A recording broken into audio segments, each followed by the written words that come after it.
آج بات کریں گے قرآن پاک کے ایک عظیم الشان بالکل یونیک واقعے کی، ایک ایسا انوکھا واقعہ جو تاریخ میں نہ پہلے کبھی ہوا نہ اس کے بعد کبھی ہوا۔ جی ہاں، آج بات کریں گے دنیا کے سب سے بڑے طوفان کی۔ یقیناً دنیا میں بڑے طوفان آتے ہیں اور لوگ اس کے مختلف نام بھی رکھتے ہیں۔ کوئی طوفان کسی ایک ملک کے کچھ شہروں کو تباہ کرتا ہے۔ سونامی آیا تھا، دنیا کے کئی ملکوں کے کچھ شہروں کو افیکٹ کیا، لاکھوں لوگ دنیا سے چلے گئے۔ مگر ایک ایسا طوفان بھی دنیا میں آیا تھا کہ جس کے بعد دنیا میں کچھ نہ بچا تھا۔ جی ہاں ناظرین، صرف 80 انسان بچے تھے اور دنیا میں کوئی انسان باقی نہ بچا۔ یہ طوفان کب آیا تھا، کیسے آیا تھا اور کیوں آیا تھا، آج قرآن کے ذریعے سمجھنے کی کوشش کریں گے۔ اور آج بات ہوگی طوفان نوح علیہ السلام کی۔ حضرت نوح علیہ السلام کا ذکر خیر ہوگا، توجہ سے سننا ہے اور اپنے ایمان کو تازہ کرنا ہے۔ حضرت نوح علیہ السلام کا نام کیا تھا؟ حضرت نوح علیہ السلام کا نام یشکر یا عبد الغفار تھا۔ نوح آپ کا نام نہیں ہے، یہ آپ کا لقب ہے۔ آپ کو نوح کیوں کہا جاتا ہے؟ نوح کہتے ہیں نوحہ کرنے والے کو۔ آپ اللہ کی بارگاہ میں خوب روتے تھے، خوب گڑ گڑاتے تھے، گریہ و زاری کرنے کی وجہ سے آپ کا نام نوح پڑ گیا۔ آپ نے اپنی قوم کو 950 سال تبلیغ کی، 950 سال اللہ کی طرف بلایا۔ جی ہاں ناظرین، یہ بہت طویل وقت ہے۔ بڑی محنت کے ساتھ، بڑی لگن کے ساتھ لوگوں کو اللہ وحدہ لا شریک کی طرف بلاتے رہے، مگر وہ بد نصیب قوم اللہ کے نبی کو جھٹلاتی رہی۔ بہت تنگ کیا، بہت ستایا، بہت تکلیفیں پہنچائی، آپ کو زد و کوب کرتے، آپ کو بہت مارتے۔ ایک بار تو اتنا لہو لہان کر دیا کہ لوگ سمجھے آپ دنیا سے چلے گئے، کپڑے میں لپیٹ کر آپ کو ایک جگہ ڈال دیا۔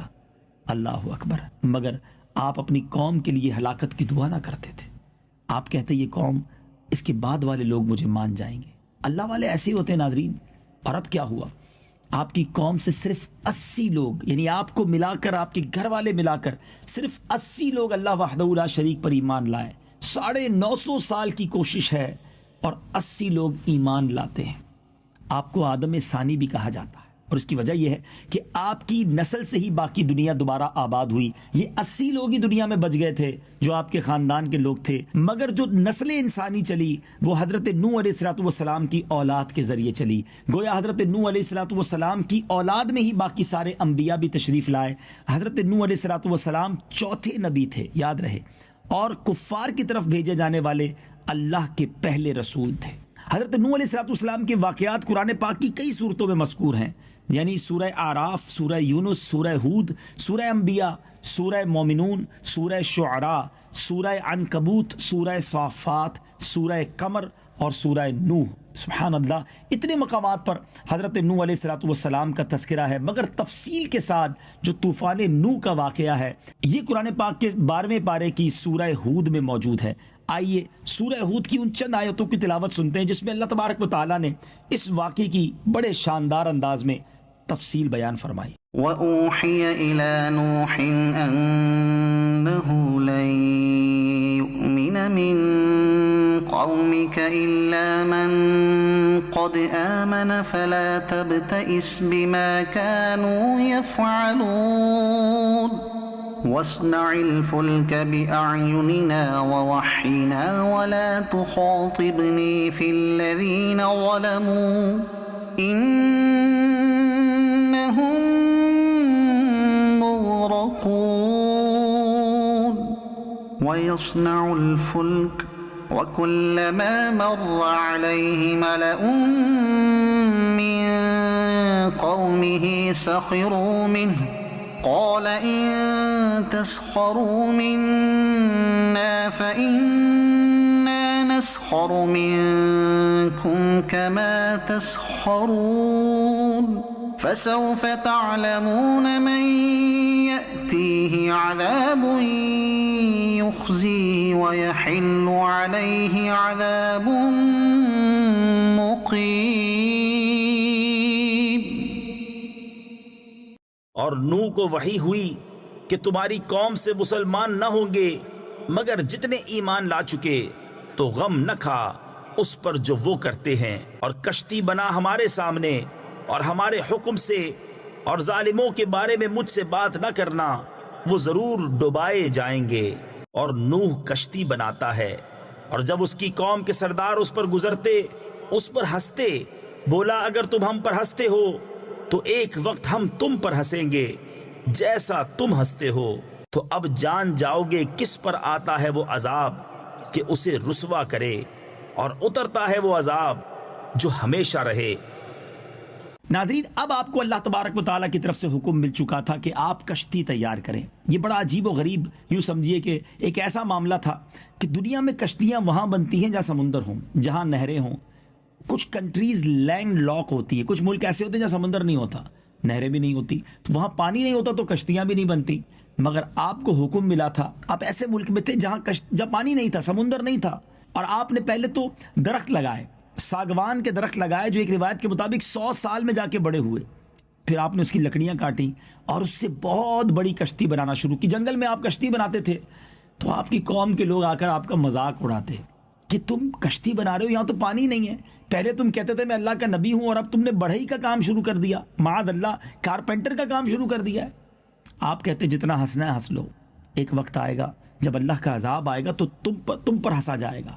لوگ مذاق اڑاتے تھے، آپ کشتی بنانے میں مصروف رہے۔ آپ نے 3 منزلہ کشتی بنائی۔ پلان یہ تھا کہ ایک منزل جو ہے وہ انسانوں کے لیے، ایک منزل جانوروں کے لیے، حشرات الارض کے لیے، اور ایک منزل جو ہے وہ پرندوں کے لیے ہوگی۔ جب یہ کشتی تیار ہو گئی تو آپ سے فرمایا گیا کہ جب تنور میں سے پانی ابلے گا، یعنی نشانی یہ بتائی گئی کہ طوفان آئے گا کیسے؟ یہ بڑا سوال تھا۔ جب سمندر ہی نہیں ہے تو فلڈ کیسے آئے گا، سائیکلون کیسے آئے گا، یہ طوفان کیسے آئے گا؟ سبحان اللہ، اللہ نے اپنی قدرت کا ایسا نظارہ دکھایا۔ ناظرین، ان اللہ علی کل شیء قدیر، اللہ نے قدرت کا نظارہ کیسے دکھایا کہ طوفان کیسے آیا؟ یہ بڑا زبردست کوسچن ہے۔ تو اب حکم یہ ہوا کہ جب تنور سے پانی باہر نکلے تو تم نے اپنے لوگوں کو کشتی میں بٹھا دینا ہے، کیونکہ اب طوفان کی آمد کے آثار ہیں۔ اور قرآن نے اس تنور کے ابلنے کا ذکر کس پیارے انداز میں کیا، پارہ نمبر 12 سورہ ہود آیت نمبر 40 کی تلاوت سنیے۔ حتى إذا جاء أمرنا وفارت النور قل نحمل فيها من كل زوجين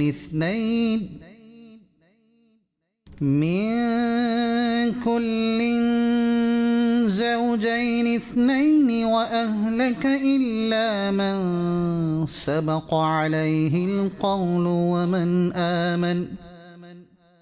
وما آمن معه إلا قليل۔ یہاں تک کہ جب ہمارا حکم آیا اور تنور ابلا، ہم نے فرمایا کشتی میں سوار کر لے ہر جنس میں سے ایک جوڑا، نر و مادہ، اور جن پر بات پڑ چکی ہے، ان کے سوا اپنے گھر والوں اور باقی مسلمانوں کو، اور اس کے ساتھ مسلمان نہ تھے مگر تھوڑے۔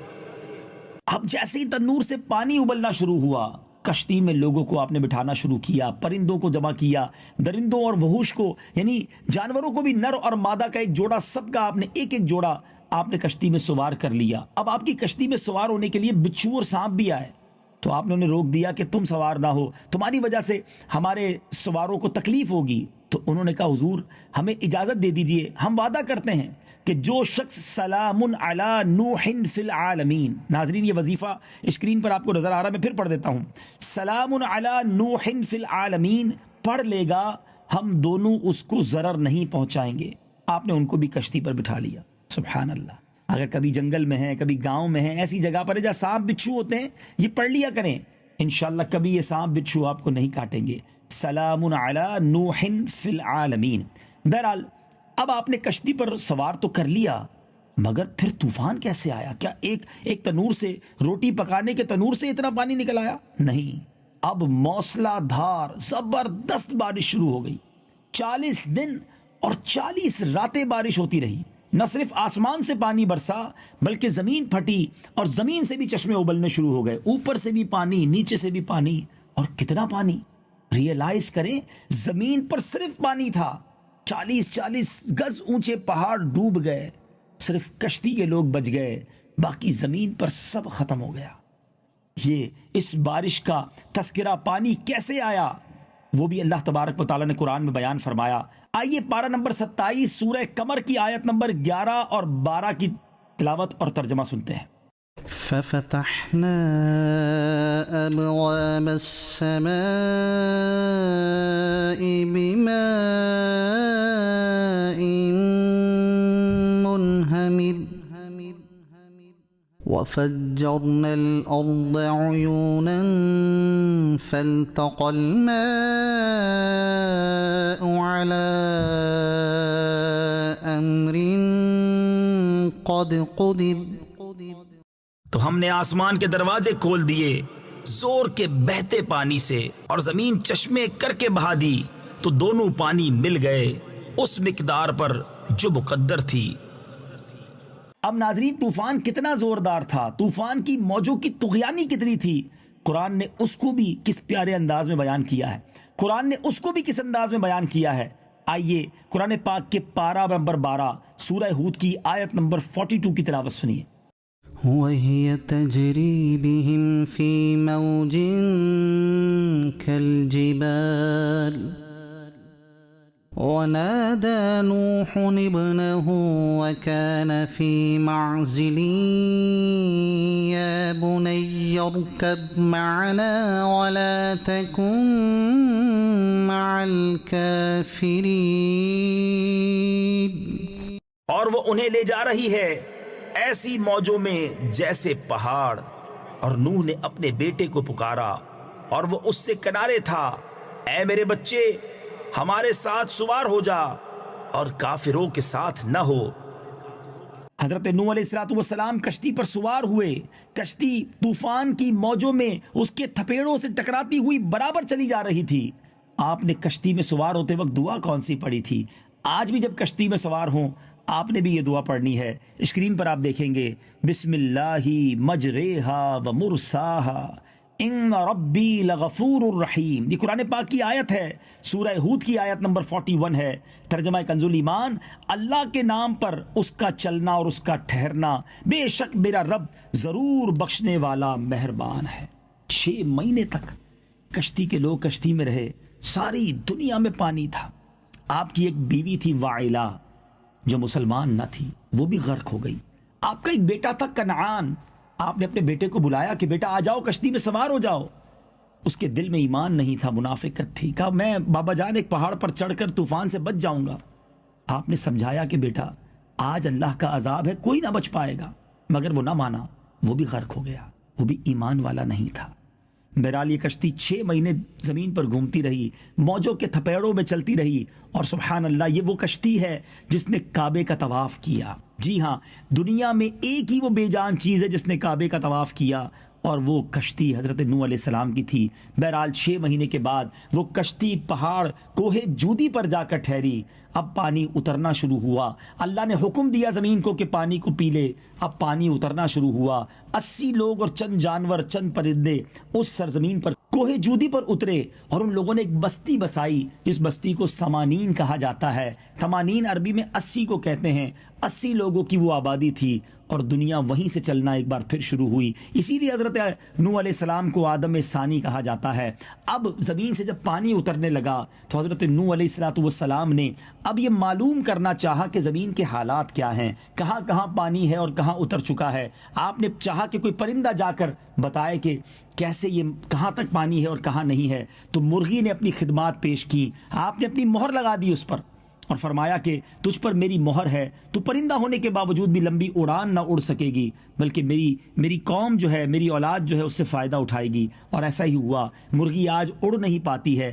پھر کوے کو یہ ڈیوٹی دی گئی، کوے نے اڑان تو بھری، مگر تھوڑا آگے جا کر اسے ایک مردار پڑا ہوا نظر آیا، کوا اس مردار پر اتر گیا، کھانے لگ گیا۔ آپ نے اس کے لیے یہ دعا کر دی، اس کی ہلاکت کی دعا کی کہ اب ہمیشہ اس کے لیے خوف رہے گا۔ تو اب کوے کو حل و حرم کہیں بھی پناہ نہیں ہے۔ اس کے بعد کبوتر نے یہ خدمت پیش کی کہ حضور میں دنیا کی خبر لاتا ہوں۔ کبوتر اڑتے اڑتے اڑتے طویل اڑان بھر کر حرم کی سرزمین پہنچا۔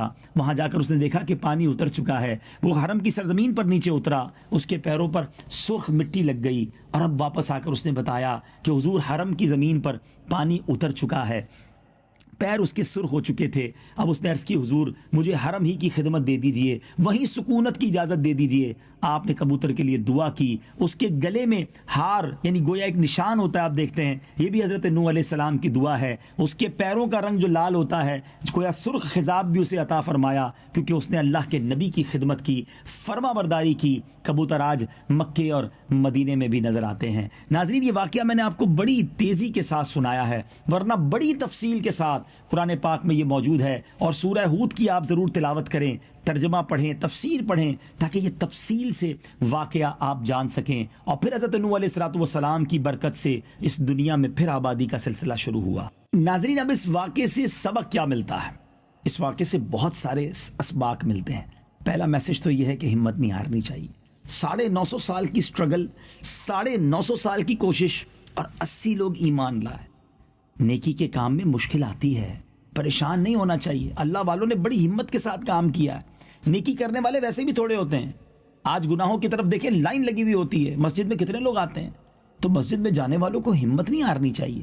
دین کا کام کرنے والوں کو حوصلہ پست نہیں کرنا چاہیے. سچ بولنے والوں کو یہ نہیں سوچنا چاہیے کہ میں اکیلا سچ بول رہا ہوں, سارے جھوٹ بول رہے ہیں. میں اکیلا ایمانداری کر رہا ہوں, سارے ملاوٹ کر رہے ہیں. میں اکیلا گناہ سے بچ رہا ہوں, سارے تو گناہ کر رہے ہیں.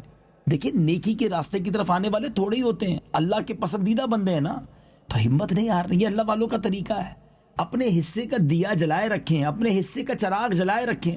قبر میں تو اکیلے ہی جانا ہے نا. اللہ رسول کی بارگاہ میں پیش ہوں گے تو کچھ تو بتانے کے لیے ہو. لوگوں کو دیکھ کر ماحول خراب نہ کریں, لوگوں کو دیکھ کر گناہوں کی طرف نہ جائیں. ہمیں اللہ اور اس کے رسول کو راضی کرنا ہے. دوسری بات یہ سیکھنے کو ملی کہ ذرا سوچیے آپ, نبی کا بیٹا ہے کنعان, وائلہ حضرت نوح کی زوجہ ہیں, مگر ایمان پر نہ گئیں, دنیا سے بے ایمان ہو کر مرے. اب ایمان کی فکر کتنی کرنی چاہیے. بعض اوقات ہم سمجھتے ہیں کہ میں نمازی ہوں, روزہ دار ہوں, حج بھی کر لیا, صدقہ خیرات دیتا ہوں, اب تو ٹھیک ہے, سب ٹھیک ہے. بالکل ایمان کی حفاظت کی فکر کرنی ہے, دعائیں کرنی ہے کہ یا اللہ مرتے وقت تک ایمان سلامت رکھیو. اور ایک اور بات کہ اللہ کے نبی کا بیٹا ہو کر بے ایمان موت, اس سے سوچئے کہ ضروری نہیں کہ ہر نیک شخص کا بیٹا بھی نیک ہو. ہمیں اپنی اولاد کی بھی حفاظت کی, اپنی اولاد کی بھی فرما برداری کے لیے دعائیں کریں گے. اللہ میری اولاد کو بھی نیک بنا اور ہماری آنے والی نسلوں کو بھی ہماری مغفرت کا ذریعہ بنا. بہرحال قرآن پاک ہمیں پکار کر پیغام دیتا ہے. کتنے واقعات سن لیے پیغام قرآن سلسلے میں. پچھلی قوموں کے عذاب بیان بھی اسی لیے ہوتے ہیں کہ ہم اس سے سبق حاصل کریں کہ کہیں ہماری نافرمانیاں ہمارے لیے باعث عذاب نہ بن جائیں. دنیا میں عذاب نہ بھی آیا تو آخرت میں تو جواب دینا ہے نا. اللہ کرے دل میں اتر جائے میری بات. اللہ تعالیٰ حضرت نوح علیہ السلام کے صدقے ہماری مغفرت فرمائے, ان کی کوششوں کے صدقے ہمیں دین کی خدمت کرنے کا جذبہ عطا فرمائے, اور حضرت نوح علیہ السلام کی جو کوششیں ہیں اللہ اس کی خیرات ہمیں عطا فرمائے. بہرحال یہ سلسلے کا وقت تو پورا ہوا, اب چلتے ہیں سیگمنٹ کی طرف, اور اس سیگمنٹ کا نام ہے تعارف قرآن. پیغام قرآن. ناظرین اب وقت ہوا ہے سیگمنٹ تعارف قرآن کا, اور آج ہم بات کریں گے سورہ ہود کی, کیونکہ سورہ ہود سے ہی ہم نے واقعہ حضرت نوح علیہ السلام کا سنا ہے. سورہ ہود کا تعارف. مقام نزول حضرت عبداللہ ابن عباس, حضرت حسن اور حضرت اکرمہ رضی اللہ تعالی عنہم اور دیگر مفسرین فرماتے ہیں کہ سورہ ہود مکہ مکرمہ میں نازل ہوئی. حضرت عبداللہ ابن عباس رضی اللہ تعالی عنہما سے ایک روایت یہ بھی ہے کہ آیت وَأَقِمِ الصَّلَاةَ طَرَفَيِ النَّهَارِ کے سوا باقی تمام سورت مکیہ ہے. مقاتل نے کہا کہ آیت فَلَعَلَّكَ تَارِكَ اور أُولَئِكَ يُؤْمِنُونَ بِهِ اور ان الحسنات یذہبن السیئات کے علاوہ پوری صورت مکی ہے. آیات, کلمات اور حروف کی تعداد. اس صورت میں 10 رکوع, 130 آیتیں, 1600 کلمے اور 9567 حروف ہیں. ہود نام رکھنے کی وجہ. اس صورت کی آیت نمبر 50 تا 60 میں اللہ تعالیٰ کے نبی حضرت ہود علیہ السلام اور ان کی قوم عاد کا واقعہ بیان کیا گیا ہے, اور اس واقعے کی مناسبت سے اس سورت کا نام سورہ ہود رکھا گیا. سورہ ہود کے بارے میں احادیث. حضرت عبداللہ ابن عباس رضی اللہ تعالیٰ عنہ فرماتے ہیں حضرت ابوبکر صدیق رضی اللہ تعالیٰ عنہ نے عرض کی, یا رسول اللہ صلی اللہ تعالیٰ علیہ وسلم, پیارے آقا علیہ السلام پر بڑھاپے کے آثار نمودار ہو گئے. ارشاد فرمایا, مجھے سورہ ہود, سورہ واقعہ, سورہ مرسلات, سورہ عما یتساءلون اور سورہ اذا الشمس کورت نے بوڑھا کر دیا. خوف خدا سے لبریز ہیں یہ صورتیں. غالباً یہ اس وجہ سے فرمایا کہ ان صورتوں میں قیامت مرنے کے بعد اٹھائے جانے، حساب اور جنت و دوزخ کا ذکر ہے۔ نمبر 2، حضرت عبداللہ بن عمر رضی اللہ تعالیٰ عنہ سے روایت ہے، حضور اقدس صلی اللہ تعالیٰ علیہ وسلم نے ارشاد فرمایا، جسے یہ بات پسند ہو کہ وہ قیامت کے دن کو اس طرح دیکھے گویا کہ وہ نگاہوں کے سامنے ہے، تو اسے چاہیے کہ وہ سورہ اذا الشمس کورت، سورہ اذا السماء انفطرت اور سورہ اذا السماء انشقت پڑھ لے۔ حضرت عبداللہ بن عمر رضی اللہ تعالیٰ عنہ فرماتے ہیں، میرا گمان ہے کہ رسول اللہ صلی اللہ تعالیٰ علیہ وسلم نے سورہ ہود پڑھنے کا بھی فرمایا۔ نمبر 3، حضرت کعب رضی اللہ تعالیٰ عنہ سے مروی ہے، رسول اللہ صلی اللہ تعالیٰ علیہ وسلم نے ارشاد فرمایا، جمعے کے دن سورہ ہود پڑھا کرو۔ سبحان اللہ۔ سورہ ہود کے مضامین، اس سورت کا مرکزی مضمون یہ ہے کہ اس میں بھی سورہ یونس کی طرح توحید، رسالت، مرنے کے بعد دوبارہ زندہ کیے جانے اور قیامت کے دن اعمال کی جزا ملنے کو دلائل کے ساتھ بیان کیا گیا ہے۔ اس کے علاوہ اس صورت میں یہ مضامین بیان کیے گئے ہیں۔ نمبر 1، قرآن پاک کے اللہ تعالیٰ کی طرف سے نازل ہونے کو دلیل کے ساتھ ثابت کیا گیا۔ نمبر 2، آسمان اور زمین اور ان میں موجود منافع پیدا کرنے کی حکمت بیان کی گئی کہ اس سے مقصود نیک اور گناہ گار انسان میں امتیاز کرنا ہے۔ نمبر 3، مصیبت اور آسانی میں مومن اور کافر کی فطرت کا موازنہ کیا گیا ہے کہ مومن مصیبت آنے پر صبر کرتا ہے اور آسانی ملنے پر شکر کرتا ہے، جبکہ کافر نعمت ملنے پر تکبر و غرور کرتا ہے، جبکہ مصیبت کی حالت میں بڑا مایوس اور ناشکرہ ہو جاتا ہے۔ غور کریں، ہم مصیبت پر کیا کرتے ہیں اور نعمت پر کیا کرتے ہیں؟ مومنوں والی عادتیں ہیں یا معاذ اللہ کافروں والی عادتیں ہیں؟ نمبر 4، ہر انسان کی فطرت مختلف ہے، حتیٰ کہ دین قبول کرنے میں بھی ہر ایک کی فطرت جدا ہے۔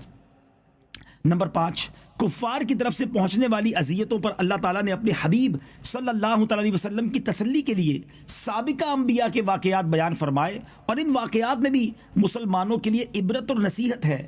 چنانچہ سورت میں حضرت نوح علیہ الصلوۃ والسلام اور ان کی قوم کا واقعہ، حضرت ہود علیہ الصلوۃ والسلام کی قوم عاد کا واقعہ، حضرت صالح علیہ الصلوۃ والسلام اور ان کی قوم سمود کا واقعہ، حضرت ابراہیم علیہ الصلوۃ والسلام اور ان کے مہمان فرشتوں کا واقعہ، حضرت لوط علیہ الصلوۃ والسلام کا واقعہ، حضرت شعیب علیہ الصلوۃ والسلام کا واقعہ اور حضرت موسیٰ کا فرعون کے ساتھ واقعہ بیان کیا گیا۔ ایک سورت میں کتنے واقعات ہیں!